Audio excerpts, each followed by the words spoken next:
Donc, supposons c'est une année de ma vie. Une année de prière. Donc, comment transformer cette action machinale, banale, futile, entre guillemets, mettez les chaussures, à une adoration? On a dit, ça fait, elle me coûte une année dans ma vie. Si je vais vivre à 70 ans, c'est par exemple. Je n'ai pas fait le calcul. Comment être avec Dieu en mettant mes chaussures? Tout d'abord, le premier degré de la concentration, c'est la pleine conscience. Je suis... Parce que le problème, c'est quoi? Je suis en train de mettre chaussures et en même temps, j'ai la tête ailleurs. Je pense à quoi? Ah, la voiture et la batterie fait froid maintenant. Ça, c'est catastrophique, ça. Ça, c'est la source de l'AVC, de toutes les crises. On est déchiré, le désordre. La tête va s'exposer. Finis tout d'abord tes chaussures. Hein? Tu risques de marcher les pieds nus. Tu vois tellement on est stressé. Mais le corps ne peut pas suivre. Hein? Wallah, croyez-moi, c'est trop. Tu réfléchis à 3 endroits en même temps et tu es en train de mettre tes chaussures. Donc, ça c'est... Il faut être méthodique, ça augmente la tension. Hein. Finis tout d'abord tes chaussures, après passe à autre chose.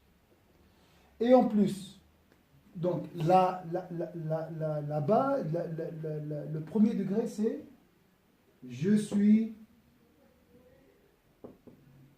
en train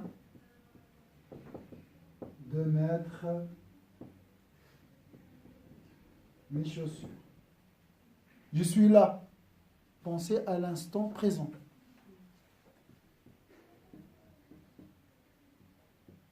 Ça, c'est difficile. Ils sont très intelligents ceux qui ont inventé cette technique, hein, parce que c'est très facile. C'est très facile de dire je suis en train de mettre mes chaussures. Alors, quels sont les bienfaits de cette pensée? Françoise. Peut-être à ce qu'on fait. Me libérer des idées parasites. Je vais reporter ces soucis après. Chaque chose en son temps. Vous voyez, c'est déjà, tu es calme. Tu es prête à faire ta prière comme il faut. C'est ça le problème de la prière. Il est là. Et avec les choses, avec les détails de la vie. On mélange tout, non? Je suis en train de mettre mes chaussures, mais je pense, comment je vais régler le paiement de cette facture? Mais comment tu vas payer et tu vas retrouver une solution en mettant les chaussures? Non. Donc, finis tout d'abord ça. Fais cette action comme il faut. Concentre-toi. Et après, on va. Donc, alors, c'est une libération tout d'abord. L'ordre.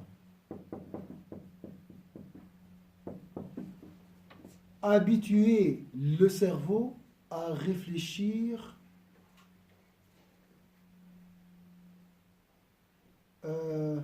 convenablement.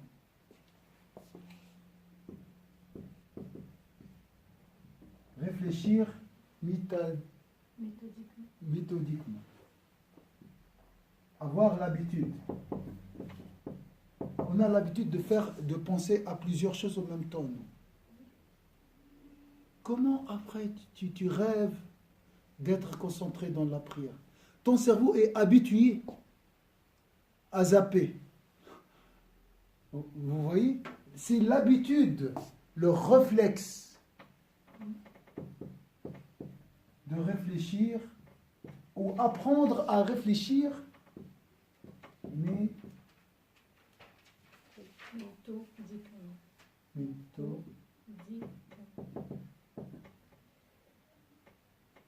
pour ça, le Ghazali, il a dit, quand tu es dans la prosternation, tu ne dois pas penser à ce que tu vas réciter dans la deuxième rak'at. Il y a des gens qui sont très organisés. Quand tu entres chez eux, Masha'Allah, tu trouves des choses. Mais il faut faire la même chose ici, intérieurement. Vous voyez l'importance de... En général, ça reflète un petit peu. En général, ça reflète. En général, ça reflète un petit peu. Donc, il faut vraiment s'habituer à réfléchir. Vous avez compris pourquoi la prière change notre vie? Tu dois organiser ton cerveau ou programmer ton cerveau. Maintenant, je vais réfléchir à mettre mes chaussures. Après, je vais démarrer la voiture. Chacun son. Ça ne sert à rien de essayer de trouver une solution en démarrant la voiture. Ce n'est pas le moment. Tu consacres un peu du temps, tu prends un stylo, une feuille et tu essayes de trouver la solution. Moi, c'est ce que je fais, hein, parce que mon cerveau, il est comme une passoire, j'oublie tout, donc je marque. Non, parce que tu es très méthodique. Tu es habitué à faire les choses en ordre. Ça, c'est la meilleure...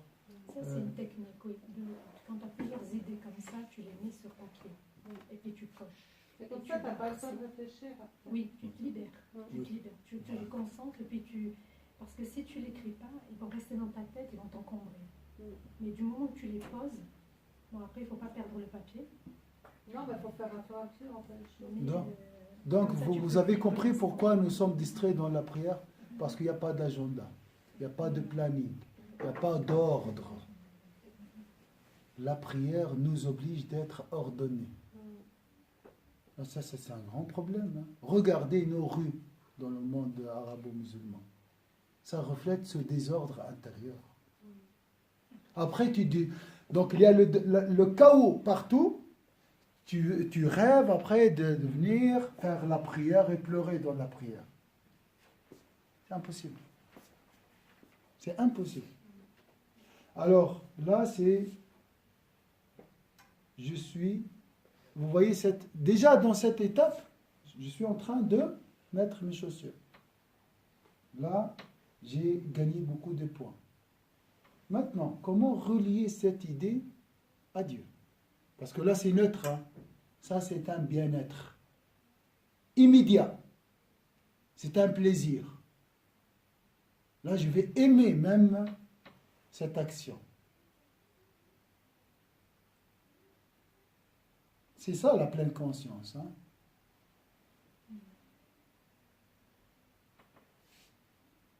Ou bien, comme si j'ai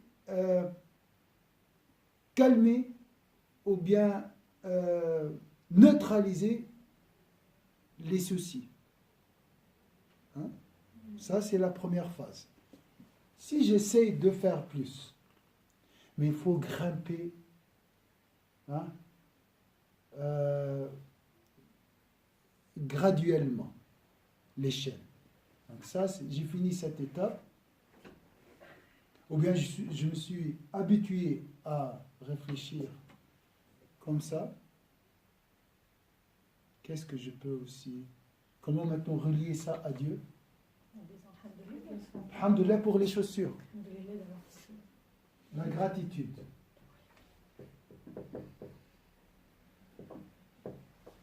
C'est Dieu. Tout d'abord, avant la gratitude, parce que la gratitude, c'est une phase avancée. Avant la gratitude, c'est quoi? Les chaussures.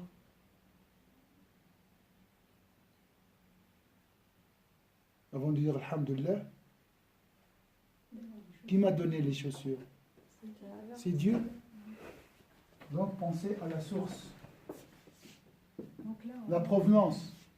On rentre en méditation, quoi. On est en méditation. Oui, là, c'est plus haut. Là, c'est la méditation. Mais je ne vous demande pas ça.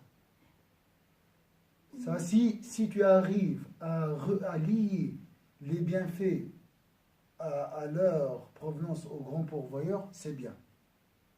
Mais le minimum, on vous demande d'être présent. Ça, c'est le minimum. Avant cette étape, c'est le désordre. C'est le stress. C'est la pression. C'est pour ça que j'ai dit libération du stress.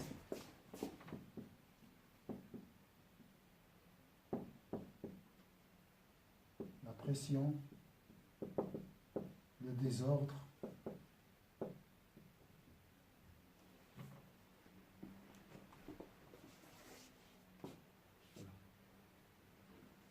Donc, la provenance.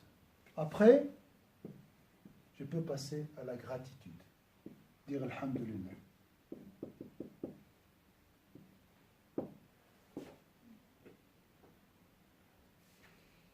Et ça, c'est la définition de la prière. Là, tu es comme si tu es en train de prier en mettant tes chaussures. Vous imaginez ça? Vous savez, la prière, c'est comme si je viens vers Allah pour lui dire merci. Parler avec Dieu, lui dire merci. Donc la même chose. Là, j'ai réussi à tout d'abord valoriser les bienfaits d'Allah et remercier le grand pourvoyeur. J'ai utilisé cette technique comme étape pour aller plus loin. Est-ce que c'est clair ici? Est-ce que vous avez quelque chose à ajouter? C'était ça mon idée.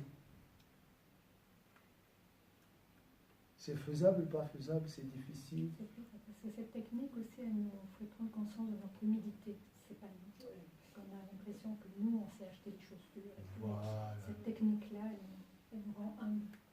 Alors, la gratitude, la provenance, l'humilité. Barakallah fik.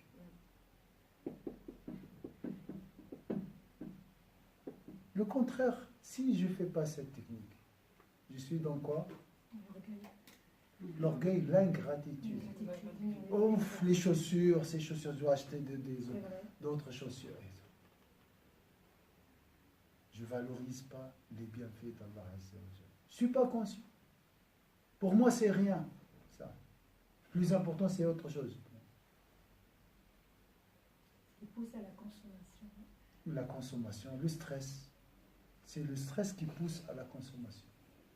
Qu'est-ce que vous pouvez imaginer aussi?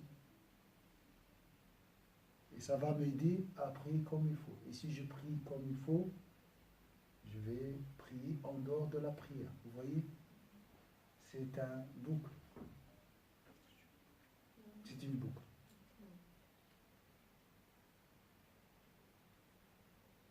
Et toute ma vie se transforme en une prière. Ça, c'est l'objectif. Donc, dans cette technique aussi, attention, il y a un travail à faire. C'est quoi?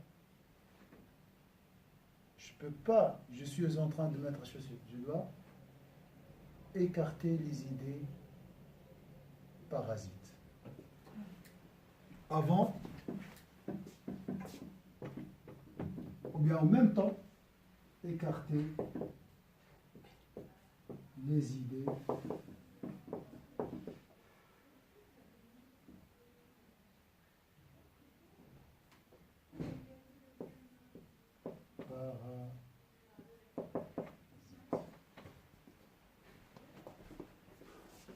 Vous êtes fatigué? Vous devez aller. C'est beau en théorie, mais c'est la mise en pratique. C'est-à-dire, effectivement, tu mets tes chaussures parce que tu vas prendre le bus, qu'il va partir, tu vas attendre une minute. C'est des choses qui, effectivement... Alors, oui, alors préalablement, tu dois être organisé. Hein. Voilà. C'est pour ça, tout ça c'est pour la prière, pour aimer Dieu, pour ton bonheur. Donc ici, ce n'est pas l'organisation pour l'organisation, l'agenda, tout ça pour tes tâches. Là, tu veux faciliter la rencontre d'Allah Azza wa Jal. C'est une autre chose. Hein. C'est vrai, quand tu es organisé, que tu prends 10 minutes Tu prends ton temps. tu prends ton temps, je te promets que tu es toujours en avance, tu n'es jamais en retard. Oui. Et puis même, tu dis, tiens, aujourd'hui, tous les feux sont verts, alors qu'en rouge ne m'aurait pas dérangé. Et quand tu es stressé, il y a tout qui est rouge, il y a la voiture qui s'arrête. Subhanallah, ça, on le oui. remarque de plus en plus. Quand tu es pressé, t'as plein de petites... Donc vous voyez, c'est pourquoi la prière est prescrite aux croyants à des moments Précis. bien déterminés. Évidemment, précis. À des moments déterminés. Mawqouta. Tu dois te préparer. Tu dois être organisé. Ce n'est pas le cas. Donc, ni la prière, on n'est pas concentré, ni dans la prière, ni en dehors de la prière. Si tu te concentres avant la prière, tu seras concentré dans la prière. Et si tu te concentres dans la prière, tu trouveras la facilité à te concentrer en dehors de la prière. Oui. Est-ce que c'est clair ici? C'est très important. C'est une éducation, en fait. Alors, il ne faut pas chercher la concentration dans la prière, il faut la chercher en dehors. Oui, il est bien.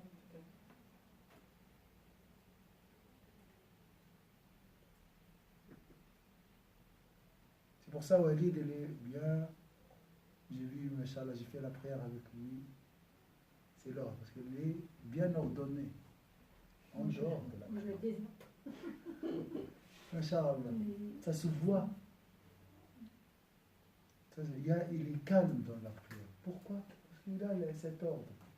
Il est ordonné. Très très important. Bon, pour un homme, c'est plus facile. Hein. Pour un homme, c'est plus facile. Il est monotâche. Les femmes étaient multitâches. C'est quoi l'excès? Ah, ça, Non, je c'est- rigole. Non, Je sais pas, mais attention. Alors, Ce qu'on dit souvent. attention parce que Moi, je discute avec des frères, juste 5 minutes avant, on essaie de se concentrer, on parle de ça ensemble. On va essayer. Il dit, à part Al-Fatiha, je me rappelle de rien jusqu'au moment où j'étais en train de faire. C'était un moment d'absence totale, et je me suis rendu compte à la fin, j'étais en train de faire ma prière. C'était, voilà. Et pourtant, il a essayé de se concentrer, il a fait l'effort, mais c'est un exercice. Il faut rester sur 24 heures, j'ai la tête des soucis, la tête ailleurs. Après, je viens pendant 10 minutes pour trouver la concentration. Et avec Dieu, donc c'est pas facile. Essayez, Inch'Allah, cette méthode. Et qu'Allah, si vous avez d'autres idées. Donc, on ne vous demande pas la gratitude, hein, pour l'instant. De temps en temps, essayez de lier ça à Dieu. Essayez. Et au moins, le minimum, il faut écarter les idées parasites, valoriser ce que vous êtes en train de faire, parce que c'est votre vie. Hein. Valorisez ce que vous êtes en train de faire. Et surtout, si vous avez l'intention de lier ça à Dieu. Et vous avez compris aussi que vos actions avant la prière influencent votre prière, la qualité de votre prière. Donc, on influence votre bonheur. Ça a un impact sur votre bonheur, qui est notre objectif ultime. Est-ce que c'est clair ici? La gratitude, on l'a aussi, tout le monde l'a. C'est-à-dire dans des moments de ta vie, quand tu vois un accident, tu dis je suis si bon. Quand tu vois un handicapé, ces images-là qui viennent, elles te font dire que pour tout le monde, je pense. Mais ça, c'est momentanément, je peux être dans la gratitude. Mais ça, c'est un système qui peut provoquer la gratitude. Voilà, quand tu es dans le... Là, j'ai un mécanisme. D'accord? Oui, si tu n'as pas ce mécanisme, tu es dans Je peux dire Alhamdulillah de temps en temps, mais ça ne change rien. C'est juste... بارك الله فيكم وعلى ما يشتري بسم الله الرحمن الرحيم العصر إن الإنسان في خسر إلا الذين آمنوا وعملوا الصالحات وتواصوا بالحق وتواصوا بالصبر سبحانك اللهم وبحمدك نشهد أن لا إله إلا أنت نستغفرك ونتوب إليك. Attention, le plus important ici aussi, tu vas être dans l'excellence. Tu vas être dans l'excellence. parce que tu fais les choses comme il faut, déjà, et encore pour Dieu. Tu vas aimer ce que tu es en train de faire. Donc tu vas aimer ta vie. Tu vas aimer vivre. C'est le bonheur. Tout ça, c'est grâce à Allah.